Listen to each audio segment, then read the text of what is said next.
Celeste claimed we had an immediate, profound connection. She insisted we become best friends, then pushed her luck by demanding I become the honorary aunt to her son. I assumed she was one of those women who'd had a child late in life, so I was picturing a toddler in diapers. However, when I clocked out that evening, a man was waiting by the office entrance. He wore a sleek black ensemble that hugged his broad shoulders and tapered into a slim waist. It was lethal. I couldn't help but stare, right up until the moment Celeste waved at him. "Son, over here! Son!" I stood frozen for a beat. "Celeste, do you have a younger son at home?" "Not at all." She beamed with a pride that bordered on vanity. "I only have one. He graduated from an Ivy League medical school. He's a surgeon." Whether he was a surgeon wasn't the point. The point was, a man towering nearly a head taller than me, and I was expected to be his honorary aunt. Just kill me now. I tried to beat a hasty retreat, but Celeste latched onto my arm with ironclad enthusiasm. "Don't you go anywhere, dear. Let your honorary nephew treat us to dinner tonight." I offered a strained, awkward smile. Before I could find an excuse to escape, the man had already closed the distance. "Mom!" He addressed her with a low, melodic tone, a voice so smooth it felt like a crime. Celeste gripped my hand, introducing me with fervour. "Marcellus, this is Mackenzie Burns. I've looked into your compatibility, and you're a perfect match." His brow creased, a flicker of irritation crossing his features. He ran a hand through his hair, trying to deflect. "Mom, I've told you plenty of times. I'm not interested in dating right now." Celeste shot him a sharp glare. "What nonsense are you spouting? This is my dearest friend." She patted my hand. "The energy is right, so you're going to address her as your honorary aunt." The silence that followed was heavy enough to choke on. "Aunt?" Marcellus raised an eyebrow, finally shifting his gaze toward me. Locked in that stare, I gulped. This nephew was dangerously attractive. The build, the face, the effortless polish. His eyes swept over my features, and he curled his lip into a smirk. "An aunt this young? I had no comeback for that." Thankfully, Celeste was relentless. She bundled me into Marcellus's car without giving me a chance to protest, barking an order. "Drive! Your aunt just moved to this part of the city. Take her out to try our best local bistro." Marcellus climbed into the driver's seat. He caught my eye in the rearview mirror, his gaze deepening with a trace of amusement. "Of course," he said softly. 10 minutes later, we pulled into a parking garage. Marcellus unbuckled and stepped out, coming around to open my door. He kept his eyes on me, that strange mocking smile still tugging at his lips. "After you, Auntie." He seemed to have adjusted to the title remarkably quickly. The word Auntie rolled off his tongue with a disturbing amount of ease. Once inside the restaurant, he led us to our table. He didn't speak again until we were seated, his tone flat. "This place is quite famous. You should try the signature steak." I nodded, feeling entirely out of my element, and managed a stiff word of thanks. Celeste was nothing if not intense. As she insisted on pouring my Chardonnay, she launched into a rambling explanation of why this aunt arrangement was necessary. First, she insisted we were kindred spirits. As her closest friend, Marcellus was naturally obligated to treat me with the respect due to a family elder. Second, she claimed it was an old family superstition from her grandmother's side. Bringing a guardian aunt into the family was supposed to act as a charm to invite good fortune and bless the family line. My jaw nearly hit the floor. I'd never heard of such a thing. Celeste took my hand, sighing with maternal frustration. "Mackenzie, you see, Marcellus is perfect in every way, but when it comes to relationships, he's as dense as a brick. It wears me out. Perhaps uninterested in the lecture, Marcellus stood up abruptly to head to the restroom. The moment he was out of earshot, Celeste leaned in and lowered her voice. Actually, I originally wanted you to be my daughter-in-law, but... She sighed heavily. It's a pity. Marcellus, he doesn't seem to have any interest in women. My heart went cold. So that was it. I had been wondering how a man that stunning could still be single. It turned out he was playing for the other team. When Marcellus returned, the way I looked at him had shifted. I had thought having a handsome nephew would be an exciting, playful dynamic, but now it felt more like I'd acquired a sister-in-law. What a waste.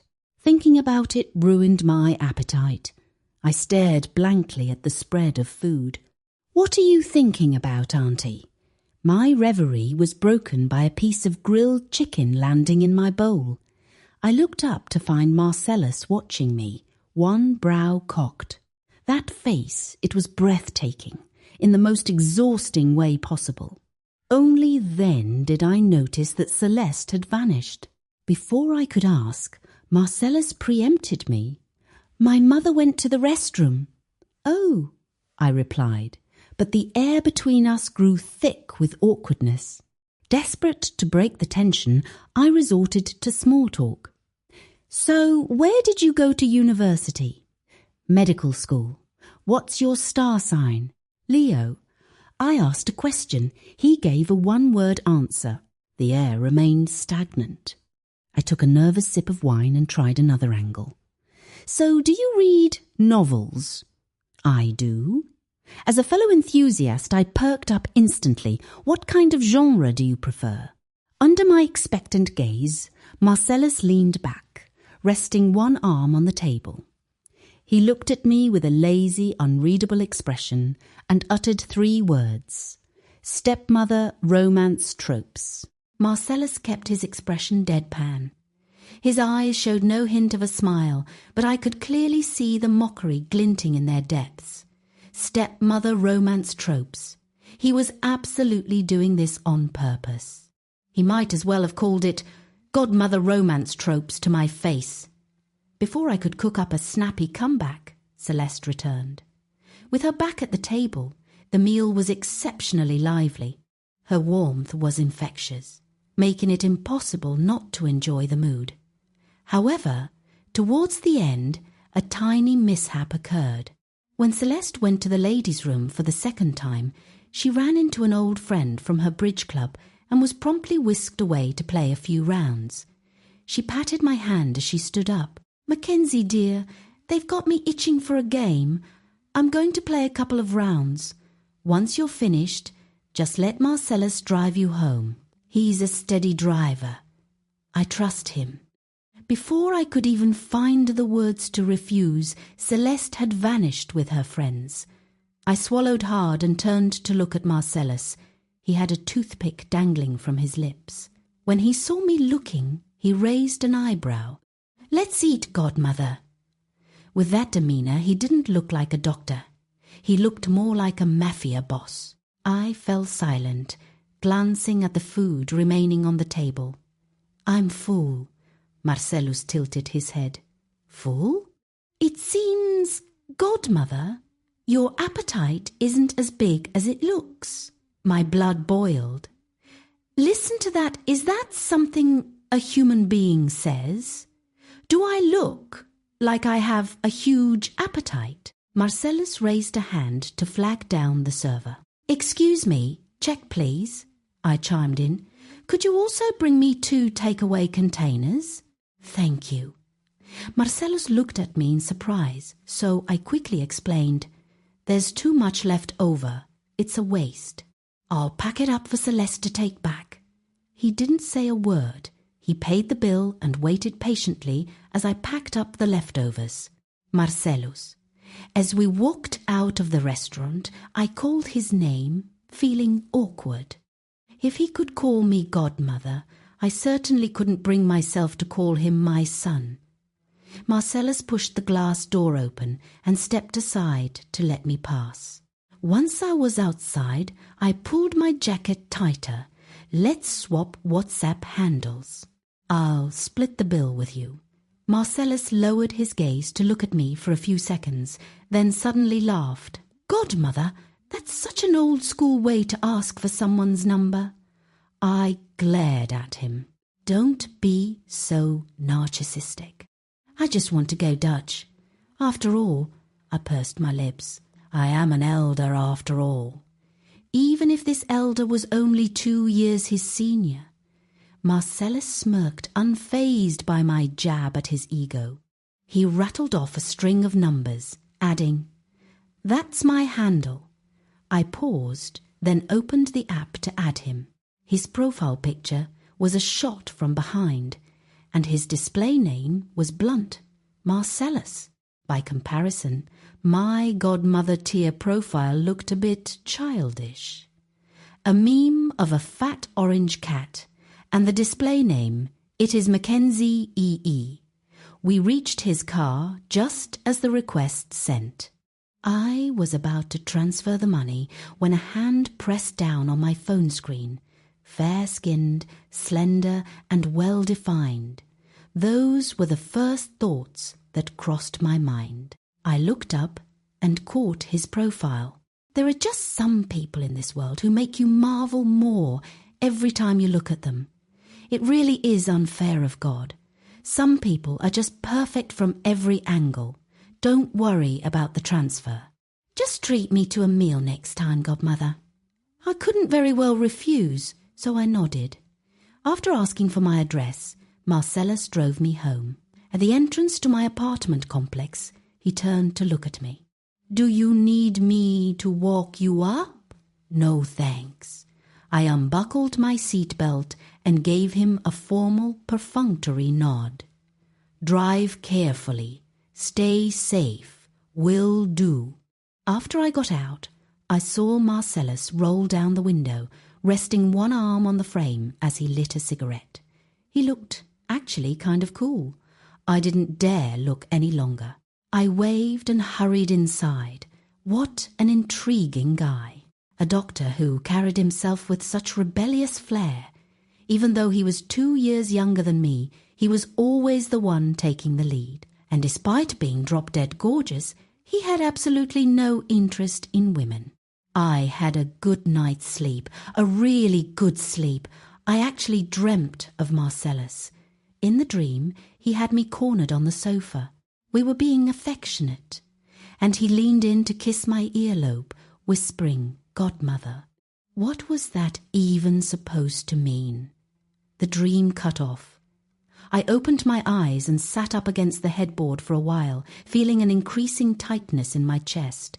I'd been having this pain for a few days, but today it seemed particularly severe. I looked it up online, prodded myself according to the guide, and I don't know if it was just my imagination, but I felt like there was a lump.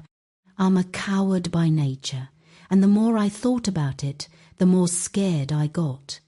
I took a day off from work and grabbed a cab to a top-tier private hospital. I checked in and paid the fees.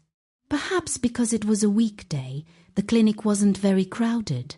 There were only 2 people ahead of me, and after waiting for a bit on the lounge chairs, I heard my name called. I clutched my registration slip and headed in, only to freeze. It was a male doctor. He was looking down, sitting against the backlight, so I couldn't see his face. Oh well, a doctor is a doctor. I walked to the desk, sat down, and handed over the slip. Doctor, I've been feeling chest pain for the last couple of days. Do you think... I stopped mid-sentence as the doctor looked up. A string of choice expletives nearly escaped my lips. The male doctor in the white coat was holding a pen between his fingers, looking at me with a smirk. That face, it was ridiculously, impossibly good-looking. Godmother? Marcellus? The name tumbled out, ragged with shock. Marcellus raised a brow, resting his elbows on the desk with his fingers laced together. He watched me with an air of lazy indifference. Something wrong? Given our intimate history, I'm sure I can provide a very thorough examination. He was absolutely doing this on purpose. I sat there, pinned to the chair by his gaze, unable to decide whether to bolt or stay. My hesitation dragged on until he finally prodded me. We're on a tight schedule. There are other patients waiting in the hall. The message was clear. Get a move on. I hardened my resolve, recited the Hippocratic oath in my head like a mantra, and slid the registration slip across the desk again. Doctor, I've been having some chest pain lately. I looked it up online and I can feel a lump when I press on it. Marcellus glanced at the slip, then locked eyes with me. Get on the exam table. My face flushed. I opened my mouth to snap back, but he simply gestured toward the black leather table by the door. I wavered, then stood up and sat down on the edge. Lie down. Doctor, it's my chest that hurts, not my backside. Why do I have to lie down? Marcellus wasn't having it. He raised an eyebrow. Are you the doctor, or am I? I hesitated, then complied, lying back. He stepped to the side of the table and pressed down on the exact spot where I'd complained of pain. Does this hurt? Yes, here. That hurts too. I don't know if it was just nerves, but it felt like he was finding pain everywhere he touched. Seeing his brows knit together, my anxiety spiked. My imagination started sprinting through a list of terminal diagnoses. The awkwardness vanished, replaced by a cold, creeping fear. Looking back, he had been perfectly clinical. There hadn't been a single move meant to take advantage of the situation. You can get up. Once finished, Marcellus turned and walked back to his desk. Go get a diagnostic imaging scan. He scribbled out a request in a few swift motions and handed it to me. I scanned his expression for a reaction, but his face remained a blank, unsmiling slate. My heart sank. I snatched the slip and fled the room. When I returned with the results, my nerves were frayed. Is it bad? Marcellus looked at me and adjusted his glasses. Only then did I notice he wore them while working. With the thin frames perched on the bridge of his nose, he looked like the textbook definition of a refined, cultured villain. It's nothing. You're likely just sleep-deprived. I froze. That's it? What else were you expecting? I pressed my lips together, my voice dropping involuntarily. But I swear I felt a lump this morning. He tapped his computer keys, his voice flat. Psychosomatic. Fine. Regardless, I felt a heavy stone lift from my chest. Miraculously, the pain seemed to vanish right along with my worry. I was just debating whether to offer a polite thank you before leaving, when Marcellus suddenly added, By the way, you registered for the wrong department. I paused, then grabbed the registration slip. No, I didn't. This is gynecology. Since the pain is here, he said, gesturing to his own chest, you should have seen a specialist in breast surgery. Then why didn't you tell me sooner?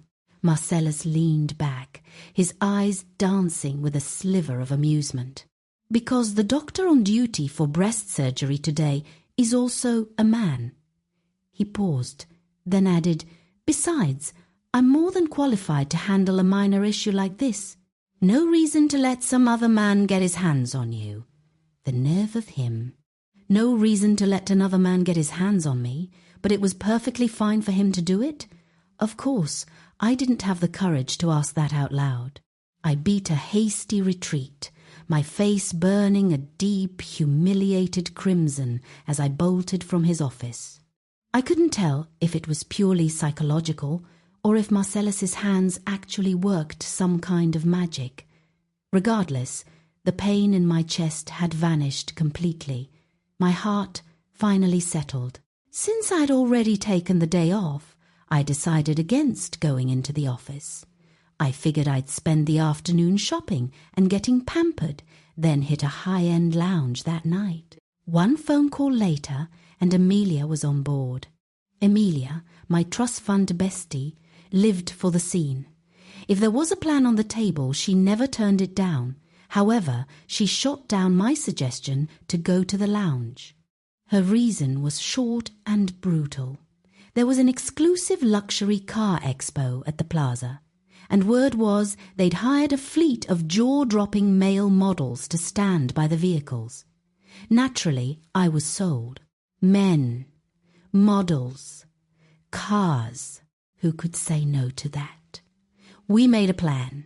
Shopping, a spa day, and then showing up at the plaza looking like $1,000,000 to ogle the eye candy. The afternoon flew by in a blur of retail therapy and bliss. By the time we'd slipped into our new cocktail dresses and emerged from our treatments, we headed to the plaza glowing. But the first thing I saw in the sea of people wasn't a model. It was Marcellus Burns. What kind of twisted luck was this? Why did I keep running into him? Seeing his face across the crowd, my gut screamed at me to bolt. "Emilia," I hissed, tugging at her wrist. "Let's just go." She shoved my hand away, her eyes locked on a specific car. "Don't be a party pooper. I just spotted something worth keeping." I assumed the little heiress had fallen for a luxury car.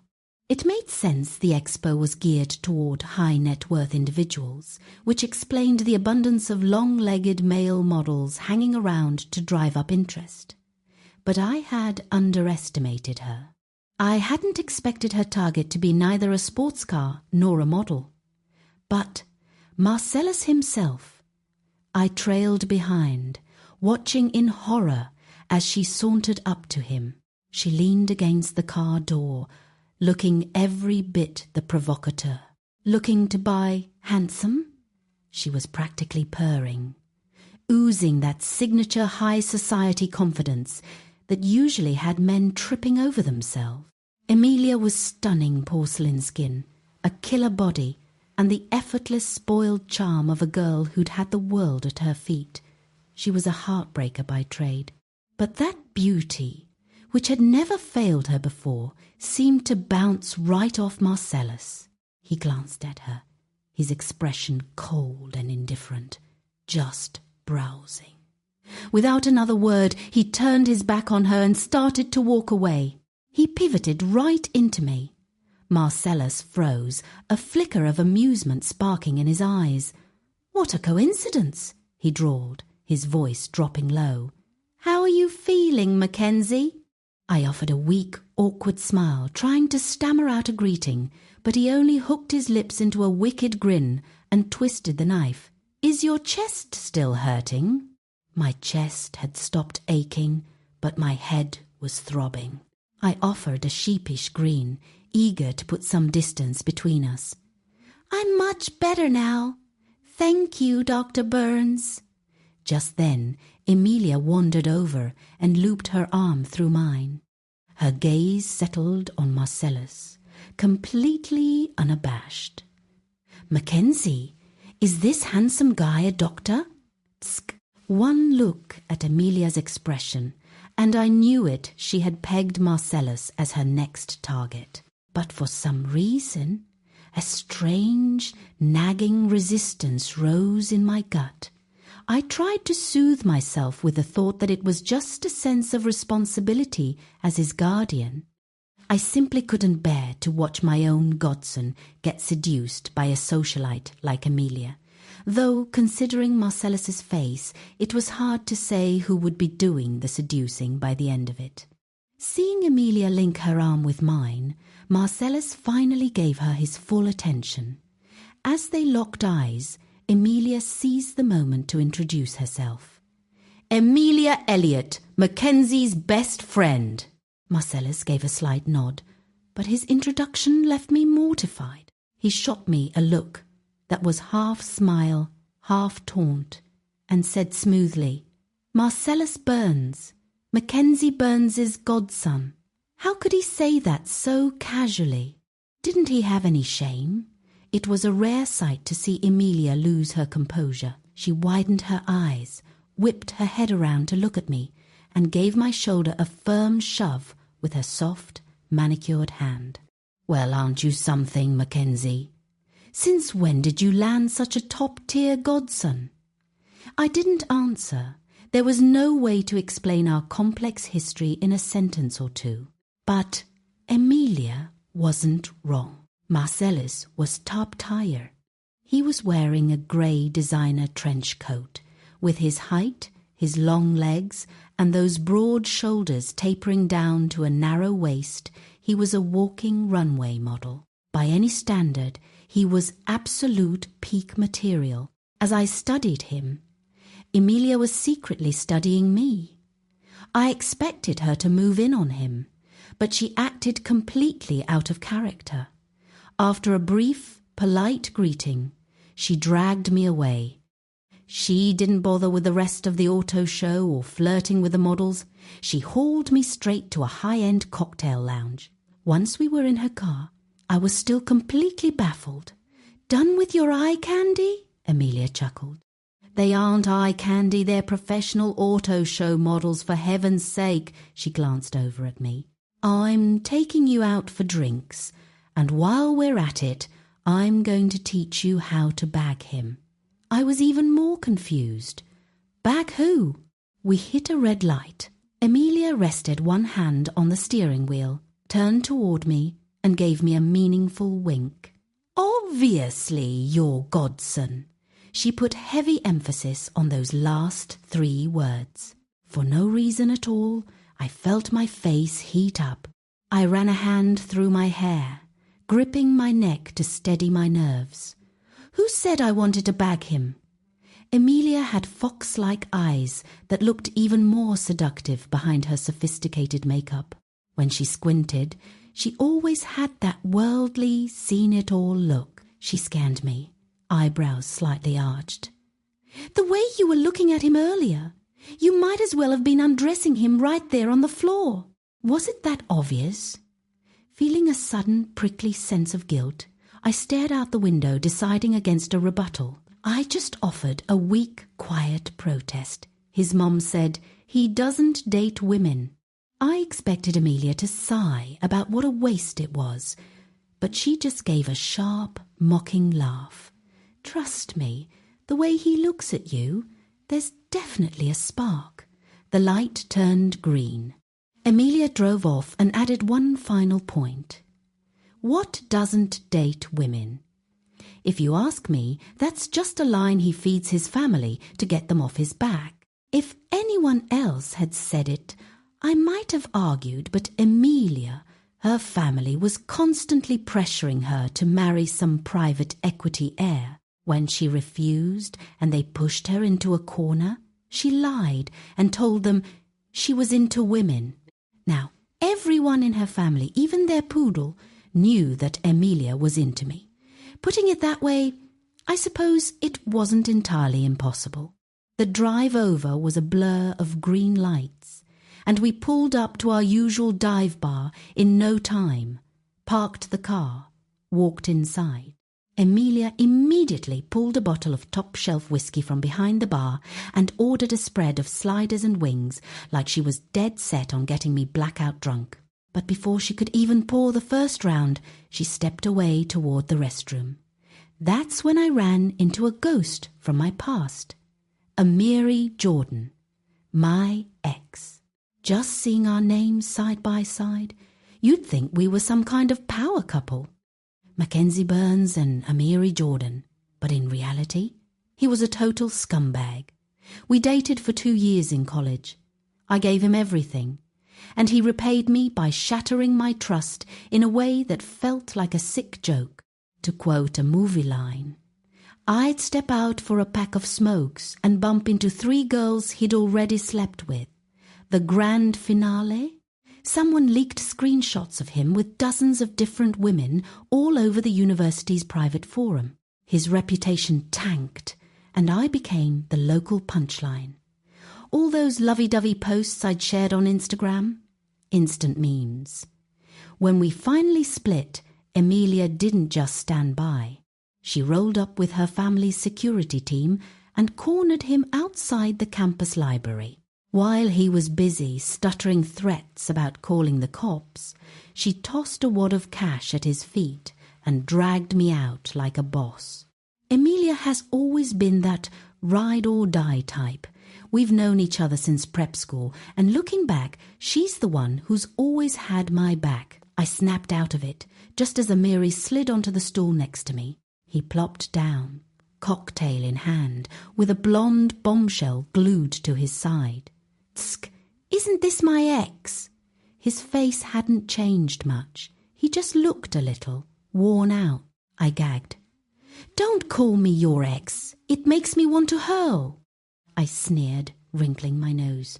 Besides, if we're being real, I'm like ex number whatever. Don't act like we were special. Amiri took a slow sip of his drink, leaned in close, and whispered in my ear with a smirk. Nah, you're the only one who mattered. These, he chuckled, nodding toward the woman beside him. These are just hookups. Revulsion hit me like bile. I leaned back, creating some much-needed space, and clocked the chick next to him. She was glued to her phone, completely ignoring whatever garbage he was spouting. I glanced at her screen. Yeah, a string of Venmo transfers. She was literally cashing in for her time. Amiri followed my gaze and grinned at me. Told you. Hookups? That's it? I was done. I scooted over a stool. Spit it out or get lost. Amiri didn't even flinch. He took the rejection with a thin smile, shifting closer. He reached for my hand. I dodged, and his fingers grabbed nothing but air. Mackenzie, real talk? These years?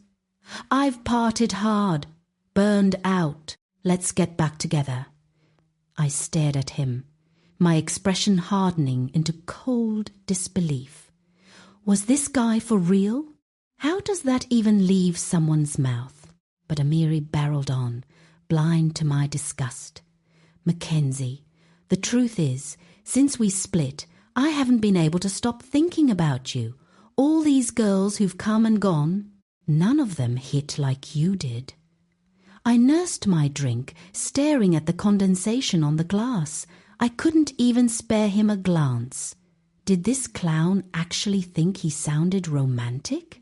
He didn't get to finish. Emilia stormed back. She didn't ask a single question. She snatched a glass off a passing tray and dumped it straight over his head. Damn!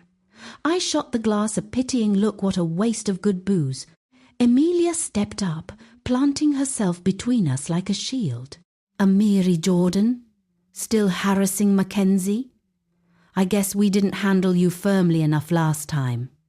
Amiri wiped the whiskey from his face, his jaw clenching as he struggled to keep his temper.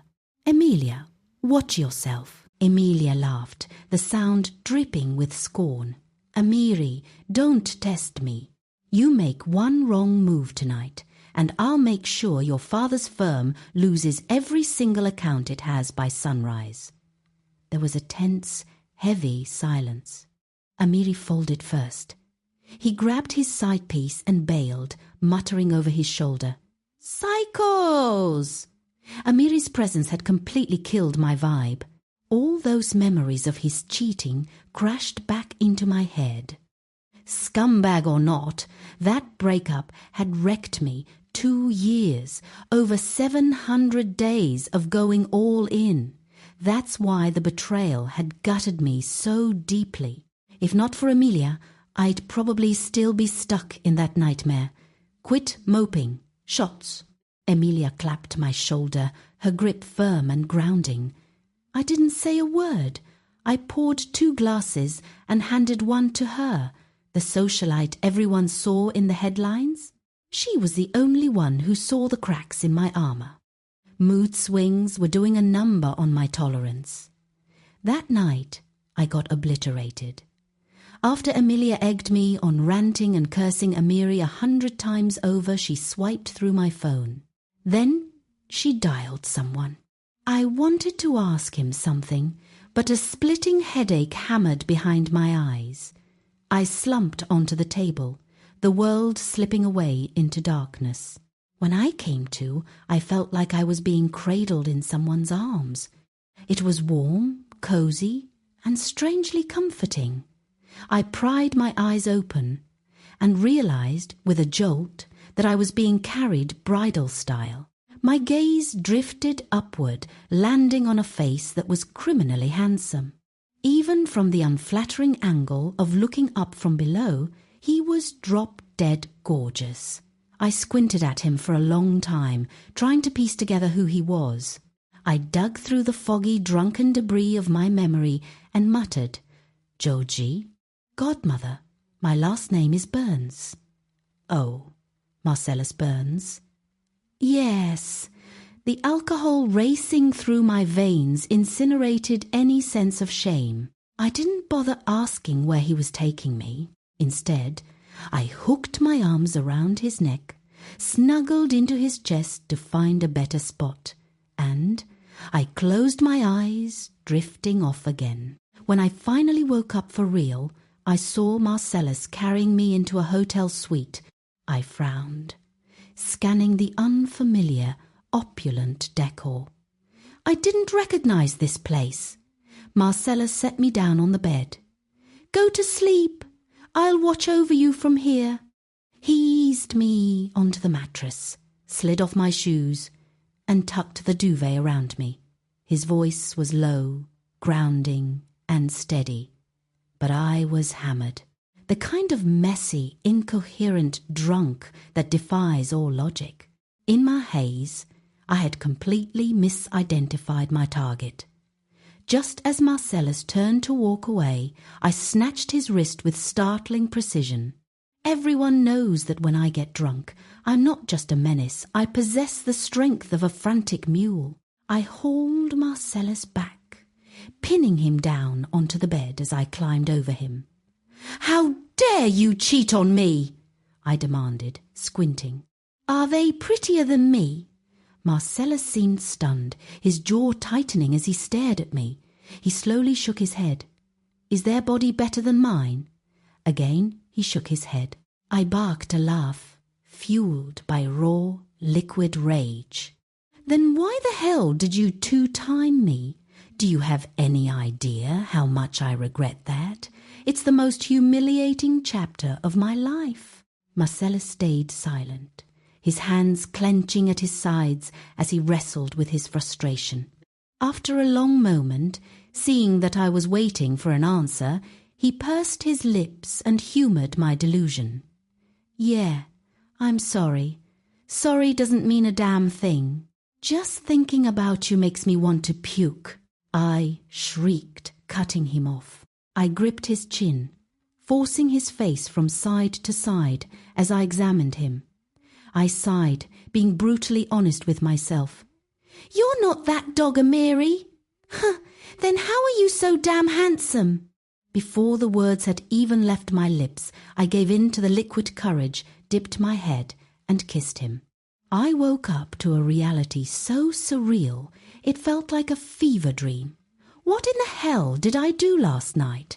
This wasn't some boutique hotel I'd crashed in after a bender. This was my own apartment. I'd been so wasted that I didn't even recognize my own bedroom, assuming I was somewhere downtown. Then it hit me. There was a man fast asleep in my bed, a man who was annoyingly gorgeous. I squinted, my brain sluggish. Oh, sweet mercy. It was my newly adopted godson. I stared at his face for a long time, then rubbed my temples in a fit of pure, unadulterated frustration. Everything from last night was a complete blackout. What a waste. godmother." The voice cut through my misery like a knife. I turned my head, my neck feeling stiff as I met Marcellus's gaze. He was watching me intently, his eyes tracing every inch of my face with a faint, knowing smirk playing on his lips. It's true what they say when faced with something beautiful, a person really has zero willpower. I stared at him, my mind a blank screen. I opened my mouth, but no sound came out. "Godmother, has that chest pain of yours gone away?" I didn't know why he was asking that, so I just frowned and answered honestly, "It's gone." Marcellus nodded, the corner of his mouth curling upward. "Well, mine hasn't." With that, he pulled the duvet down. A deep, jagged bite mark stood out on his shoulder, clear as day. I went numb. Did I do that? What do you think?" He looked down at his own shoulder, arching a brow. "Last night, I tried to help you take your shoes off, and you started yelling that I was that scumbag Amiri. You accused me of trying to bite you, so you decided to strike first." I gave a dry, awkward laugh. I was blackout drunk. Yeah. He leaned against the headboard and lit a cigarette, his tone flat. Drunk enough to confuse me with someone else. I narrowed my eyes. What's that supposed to mean? Marcellus took a drag, turned toward me, and then, with a wicked glint in his eye, puffed a cloud of smoke right into my face. The haze blurred his features. "Godmother," he murmured, "last night you treated me like a cheating ex-boyfriend. First, you cursed me out, and then—" He paused, a look on his face that suggested he was savouring the memory. My face went up in flames. What kind of unhinged nonsense was this? Who exactly did I mistake you for? I asked, though my voice lacked conviction. Marcellus glanced at me, flicking ash into the wastebasket by the bed. "You held me close and asked me how I could possibly cheat on you.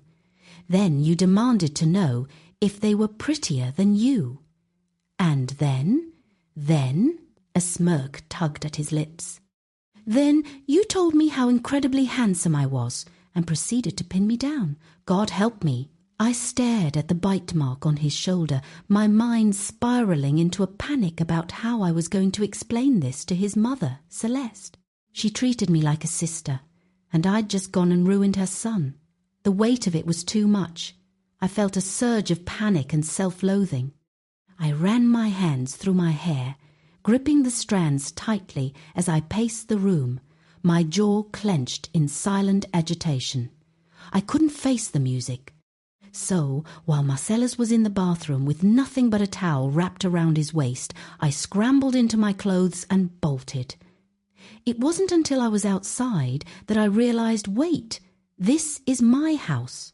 Where am I running to? I didn't care. It was the weekend, so I spent the entire day at the public library. I held a book open from dawn till dusk, but I didn't turn a single page. By the time the sky turned a bruised purple, I finally caved and hailed a cab home. I unlocked the door with trembling hands. The apartment was pitch black. I exhaled, scanning the entryway. No sign of his shoes. I slipped inside and checked every room. Empty. The place was spotless. Even the pots in the kitchen were filled with freshly cooked food, a simple roast chicken and vegetables. The meal was still warm, and the aroma was incredible. This godson I'd pinned down the night before had turned into some kind of domestic saint. Not only did he not demand an explanation, but he'd also cleaned my entire apartment. The windows were sparkling, the sheets were fresh, and he'd even scrubbed the bathroom. Seeing how domestic he'd been, I felt even worse. My stomach turned with a sickening mix of guilt and embarrassment. With his looks, his career, and his hidden talent for housekeeping, a rare gem like him deserved better than to be ravaged by a woman at my age, only for me to ghost him afterward. I felt like absolute trash, but I was too much of a coward. I stared at Marcellus's profile on WhatsApp, my thumbs hovering over the screen, and in the end, I chose silence. I spent the entire weekend in hiding. Marcellus didn't make a single move.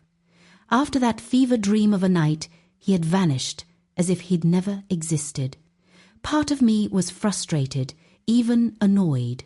We'd been that close. Did I really mean nothing to him? Did he feel absolutely nothing? Haunted by those questions, I tossed and turned all night. By Monday morning, I arrived at the office, looking like a raccoon, dark circles bruising my eyes. I'd barely settled in when Celeste walked in. Guilt pricked at my conscience. I couldn't even bring myself to look her in the eye. God only knew if Marcellus had said anything to her. But then Celeste was her usual effervescent self. She walked over, sat down beside me, and gave my shoulder a friendly pat.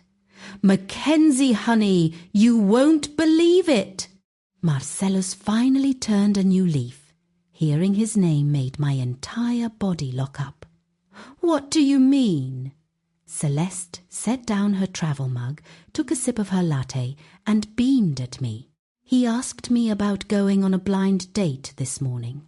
Can you guess what happened?" I pricked up my ears, waiting for the punchline. Celeste, thrilled that her son had finally decided to rejoin the dating scene, leaned in and whispered, "He actually said yes. He said yes." My heart didn't just sink.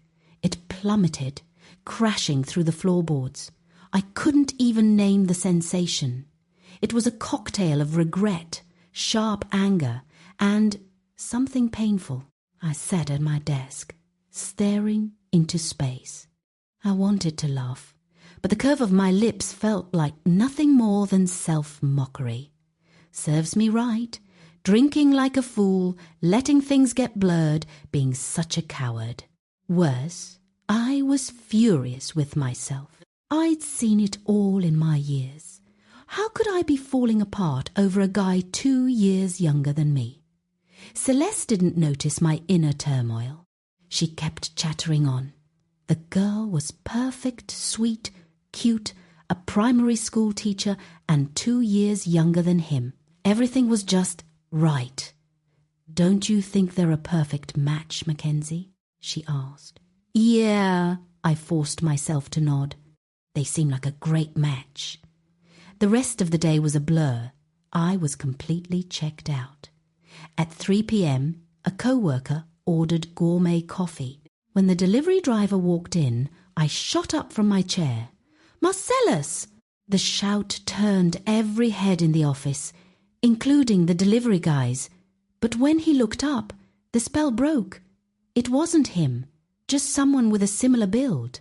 I let out a tense laugh and waved it off. "Sorry, my mistake." I glanced around, relieved that Celeste wasn't nearby to witness my lapse in composure. But as I sank back into my chair, staring at my phone at the silent WhatsApp thread that never buzzed, I felt a chill of dread. Damn it. I was a goner. I'd actually fallen for the handsome, slightly arrogant kid 2 years my junior.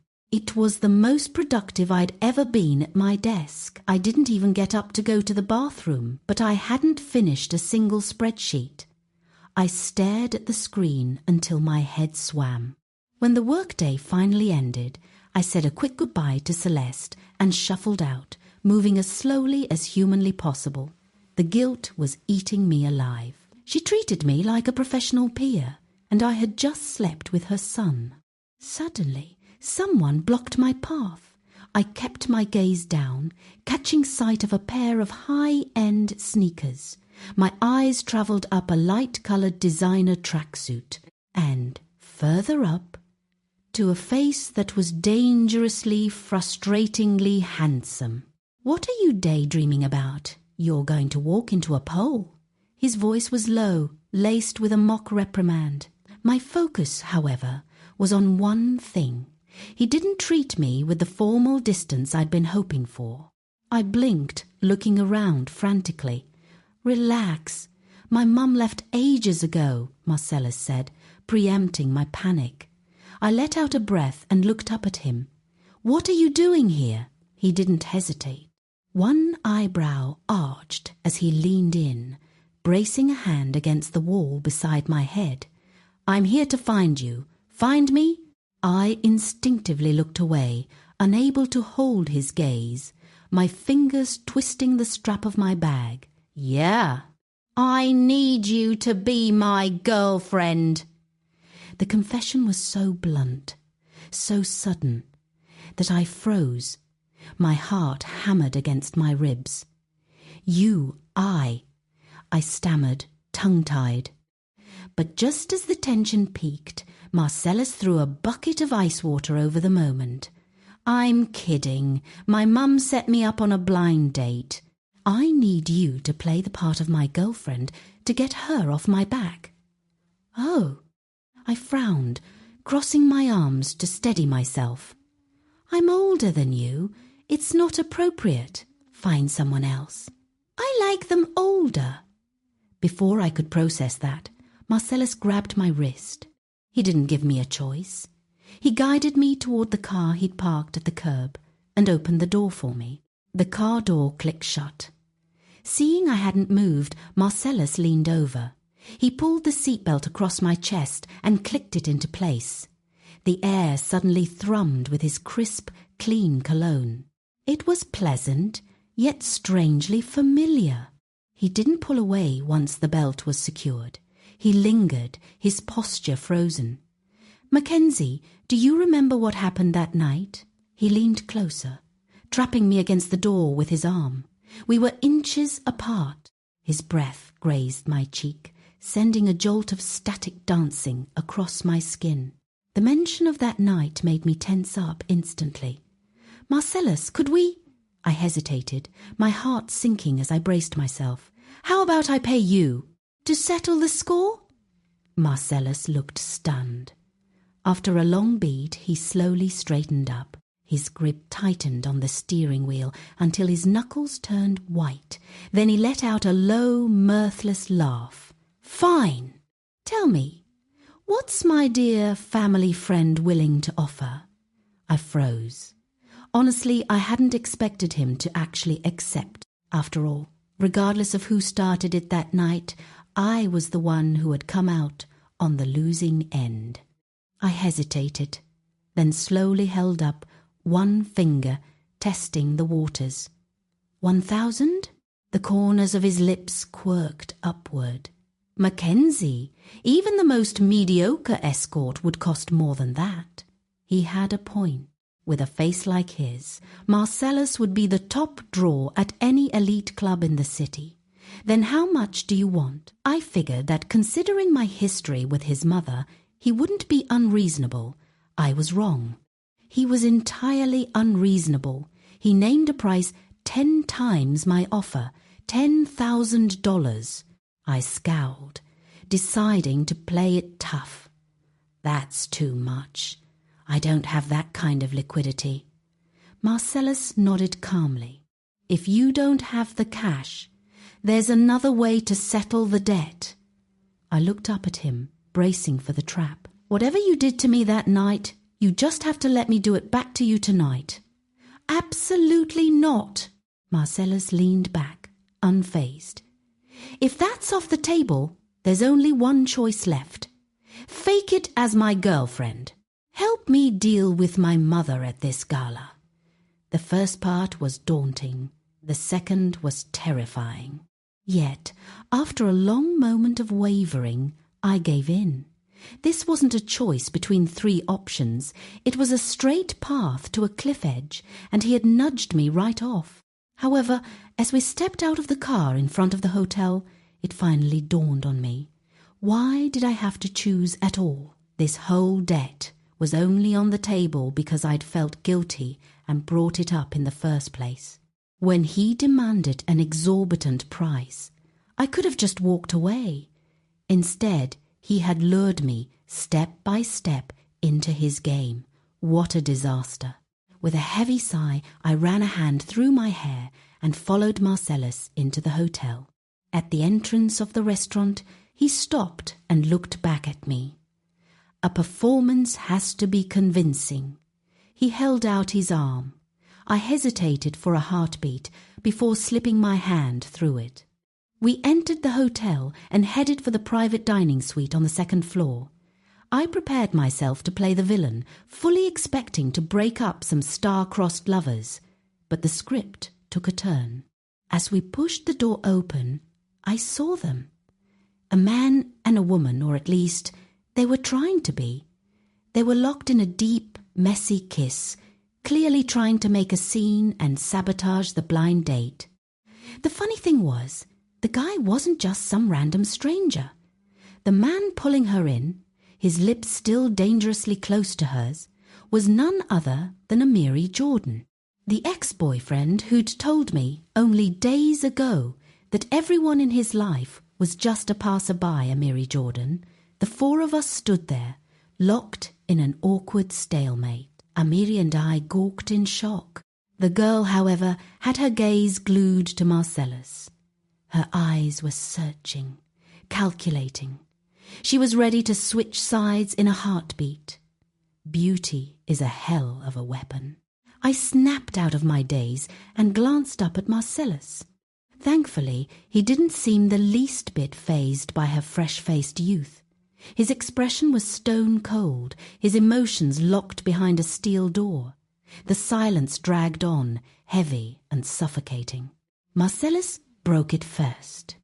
He moved, his arms sweeping around me, to pull me firmly against his chest. A low, mocking chuckle rumbled in his throat. "Everyone's already got a date. The setup is off. We're heading home to report to the family. Sound good?"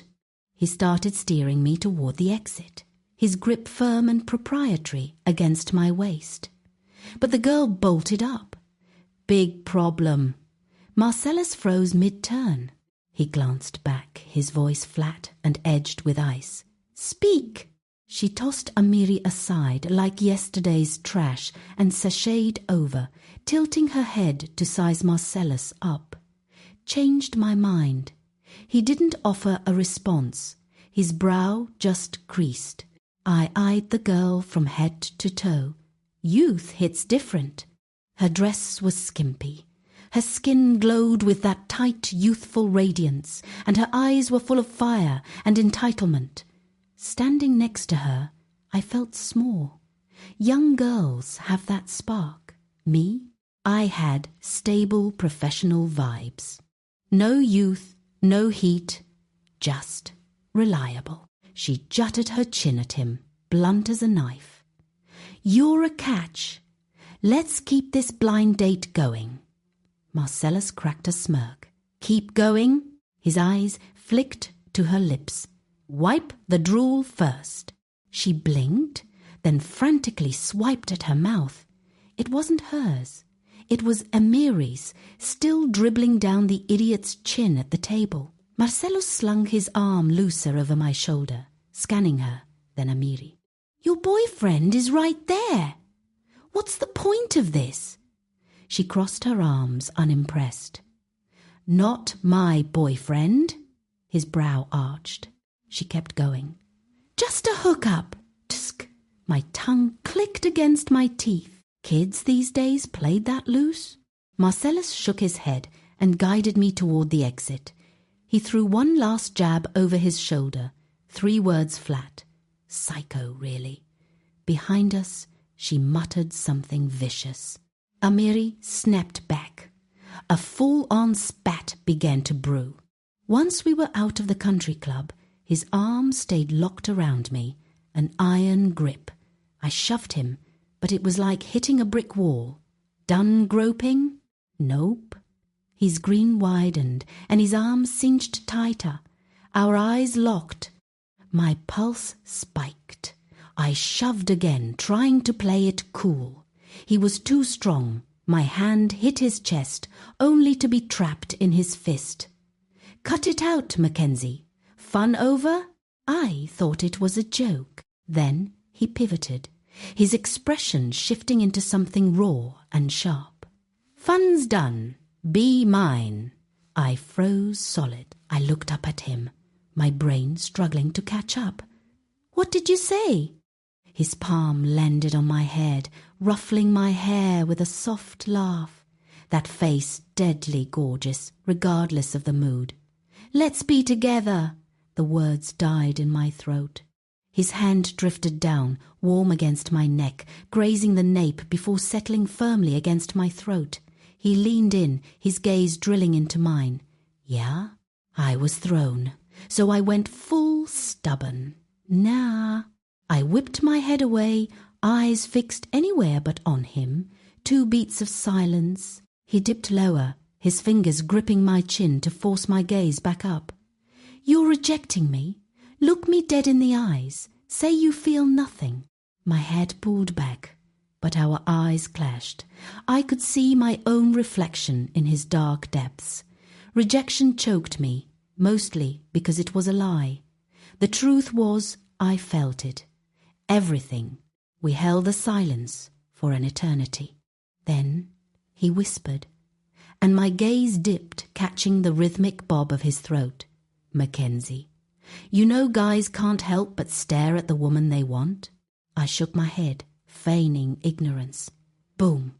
He crashed his lips onto mine. No warning. "'Cause I can't stop at just kissing her."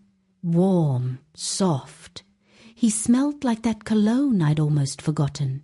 The club doors were behind us. The city street bustled ahead. My heart hammered against my ribs. My fists bunched his shirt. "Push him away?" Yeah, right. I had 0 strength left. He teased the kiss, tasting me, then pulled back slowly. Just before we fully broke apart, a gasp sounded from behind us. "Marcellus? Mackenzie? You two?" We whirled around. Celeste stood there in her floral dress, jaw dropped, eyes bugging out. My mind went blank. Instinctively, I yanked my hand free from Marcellus. He let out a dissatisfied hum right beside me, then stubbornly grabbed my hand again. Our fingers laced tight. My nerves were fraying. Within seconds, my palm was slick with sweat. Celeste stood a few yards away in a designer cocktail dress, eyeing us with a sharp, unreadable expression. I couldn't bring myself to meet her gaze, damn it. How the hell do I explain this? Sorry, Celeste. I had one too many, lost my head, and ended up in bed with your son. Just kill me now. While my brain spiraled, Marcellus let out a low, helpless chuckle. "All right, Mom. Stop teasing my girlfriend." I froze. I snapped my head up. Celeste was grinning ear to ear, clearly enjoying the show. Then she dropped the bombshell. His little ruse actually worked. I never thought I'd lose a protégé and gain a daughter-in-law in the same night. The term daughter-in-law made my face burn crimson, but the first part hit harder. A ruse? I looked up at him. What ruse? He rubbed his nose, looking uncharacteristically sheepish. Well, there was no real blind date. The day after, Mom found out about us. She knew the girl we'd discussed had bailed last minute. It took a second for it to click. So, that girl just now? Hired. Marcellus looked me dead in the eye, his expression earnest. A neighbor from down the street. We grew up together. I paid her $200 to play the part. So, her kissing Amiri? That was your setup too? Amiri?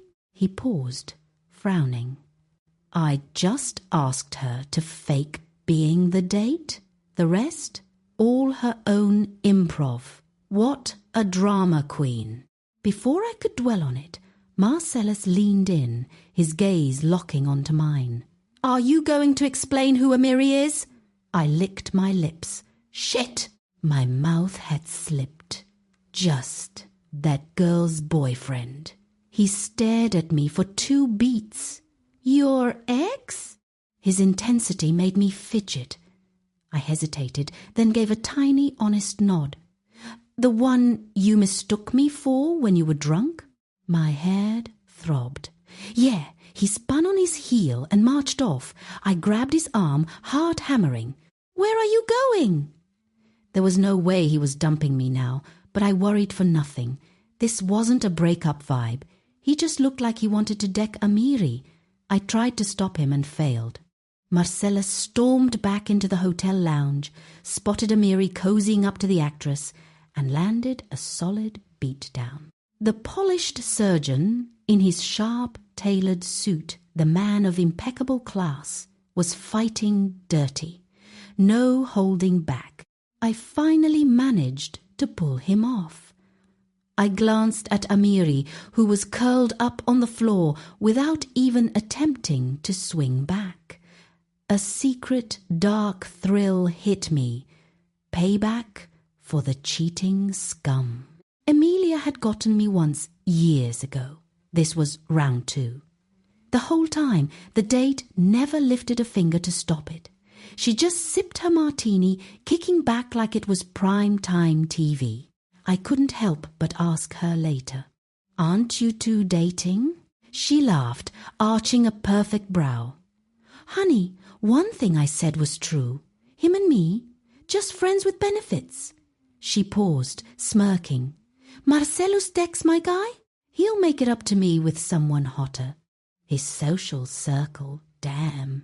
Prime cuts, top-tier surgeons, bad boys in tailored suits, hot as sin, proper on the surface, total refined wolves." Her words stirred something, but Marcellus snuffed it out quickly. He cradled my face in both hands, his brow furrowed and his voice dropping into a low, dangerous register. "Don't even think about it. You think they're hotter than me?" Forced to look at him, I studied his face and slowly shook my head. He pinched my chin, brushed a quick kiss against my lips, and whispered in my ear, "And sure as hell not as bad." Last night's memories crashed back. My cheeks flamed. Yeah, bad. Forget the white knight routine. Marcellus was a refined wolf, through and through. That first night together, Marcellus and I cracked open a few beers and headed back to my place for a full confession session. The rules were simple. "I ask," he answers. "So," I began, "was it love at first sight for you?" Marcellus chuckled, his long, elegant fingers tracing the rim of his beer can. "Yes and no. Speak English." He took a slow sip. "Love at first sight, sure. But not the first time we met, at least. Not the way you remember it." I frowned, trying to wrap my head around that. Then Marcellus dropped the truth bomb. He'd first spotted me on the day I interviewed for my new job. The weather had been brutal. Thunder crashing, lightning splitting the sky, traffic at a standstill. I'd jumped out of a taxi and sprinted toward the office building, only to stumble right into a minor accident. A luxury sedan had barreled around the corner without braking, its tires skidding on the rain-slick asphalt until it clipped a middle-aged delivery driver on an e-bike. The man was sprawled on the pavement, a thin trail of blood pooling beneath him. A crowd stood gawking from the sidewalk. Someone had called 911, but no one moved to help. The sedan peeled out, committing a textbook hit and run. The delivery driver was left alone, soaked to the bone in the downpour. My heart twisted. I hesitated for a split second, then jogged over, holding my umbrella over him until the paramedics arrived. I'd assumed that incident killed my chances. I was late, soaking wet, and clearly flustered. But when I finally walked into the interview, the hiring manager seemed to know exactly who I was. After a few standard questions, they hired me on the spot. Now, Years later, Marcellus finally admitted it. He'd been passing by that day. He'd seen a skinny girl, shivering in the icy wind, cheeks flushed red from the cold, still shielding the stranger with her umbrella. And then he'd stepped forward to help, only to overhear me muttering to myself, "Damn it, this interview is toast. My parents are going to kill me if I have to borrow rent money again." Seeing that sweet, clumsy girl holding her ground in the storm, completely oblivious to how she looked, had struck him as downright adorable. I blinked, stunned. "That's it?" Marcellus nodded, dead serious. "That's it. Love really does hit like a tornado. There's no logic to it. A few beers later, though, something else clicked. Wait," I said. "How did the hiring manager even know about me helping out? I sent him a photo of you under the umbrella." "How did you even know I was interviewing there?" Marcellus shrugged. "I didn't. Just a hunch. There weren't many offices around, and they were hiring like crazy." "Fair enough." I sighed, impressed. Our firm is actually pretty decent. Most places don't give a damn about good deeds. Hell, nailing a killer PowerPoint usually scores more points than basic human decency. Marcellus paused. "Actually, the firm isn't that forgiving to everyone." I shot him a look. "What do you mean?" He chugged the rest of his beer, crushed the empty can in his fist, and winked. "Because the CEO is my father." My jaw dropped. "Wait, so your mom?" She was bored, so she took an anonymous gig there. Part hobby, part keeping tabs, spying like a pro. I knew our CEO looked young and was incredibly loaded. Office girls had flocked to his door like moths for years. No wonder Celeste, the CEO's wife, was so good at scaring them off. And thinking back, the ones who had chased him the hardest had all resigned rather mysteriously. Smart move. The wife goes undercover, personally weeding out the gold diggers for her man. But I tilted my head, looking up at him. "So, from the start, your mum knew about you and me?" I kept it vague, my cheeks burning. Marcellus grinned. "Hell no. Otherwise, do you think she would have pushed me to make you my godmother?" I stared at him. "What?" "She liked you. You didn't kiss up to the boss. You were hard-working, and there wasn't a vain bone in your body. Plus, she was convinced I wasn't interested in women, so she dragged you into a sisterhood, then got the wild idea to make you my godmother. She was hoping you'd nudge my love life in the right direction." I rolled my eyes, piecing it together. So, that random good deed on interview day had caught Marcellus's eye. He'd guessed it was his dad's firm and sent the photo ahead as a nudge. I'd landed the job by chance. Then, because I wasn't flirting with the boss, Celeste took a shine to me. Assuming her son was hopeless, she'd skipped the matchmaking and went for the godmother ploy instead. She never saw it coming. I'd straightened out her precious boy, evolving from his gal pal into his future daughter-in-law. I slammed back a gulp of ice-cold beer. It felt like I was living in a damn spy thriller, layers upon layers. The confession game was halfway done. Marcellus had spilled it all. Then it was my turn. He sipped his drink, leaning in close. I could catch the faint, sharp tang of whiskey on his breath. Marcellus's eyes raked over me, slow and deliberate, his lips curving into a smirk. "Mackenzie Burns, so how are you going to make up for mistaking me that night? Why drag that up again?" I licked my lips, testing the waters. "That's ancient history, right?" "Nope." His denial was flat and final. It scarred me deep. He smirked, bracing a hand on the wall and caging me in the corner of the sofa. His voice dropped an octave, rough and dangerous. "Right, godmother?" Deadly. I turned away, my pulse hammering against my throat. "Fine. What kind of compensation do you want?" He grinned at the question. "Simple.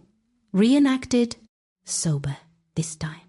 I froze for 2 beats, then chugged the rest of my beer in one go, too late. "I'm drunk." Marcellus chuckled, his palm cupping the back of my head. Warmth hit my lips. Missed the window. And then the bastard really did recreate the scene, proving, once and for all, that he was a total, suave scoundrel polished by day and a devil underneath.